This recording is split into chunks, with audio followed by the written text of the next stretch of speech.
Ship ടെർമിനലാണ് Vallarpadam. 2011 ഫെബ്രുവരി 11 ഈ terminal രാജ്യത്തിന് വേണ്ടി സമർപ്പിച്ചത്. അന്നത്തെ മുഖ്യമന്ത്രിയായിരുന്ന ശ്രീ VS അച്യുതാനന്ദൻ 3200 കോടി പദ്ധതി വിഹിതം മാറ്റിവെച്ച് ആണ് ഈ പദ്ധതി തുടക്കം കുറിച്ചതും ഉദ്ഘാടനം ചെയ്തതും. വല്ലാർപാടം സ്ഥിതി ചെയ്യുന്നത് എറണാകുളം ജില്ലയിലെ മുളവുകാട് ഗ്രാമപഞ്ചായത്തിലാണ്. പ്രധാന നടത്തിപ്പുകാർ ദുബായ് പോർട്ടസ് വേൾഡ് ആണ്.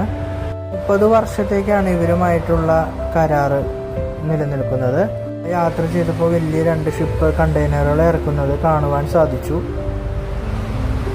ഏകദേശം 3000-ലേറെ കണ്ടെയ്നറുകളാണ് ഒരു ഷിപ്പിൽ നിന്ന് അവിടെ ഇറക്കിക്കൊണ്ടിരിക്കുന്നത്. ഇതിൻ്റെ ഏകദേശം നീളം വരുന്നത് 600 മീറ്ററാണ്.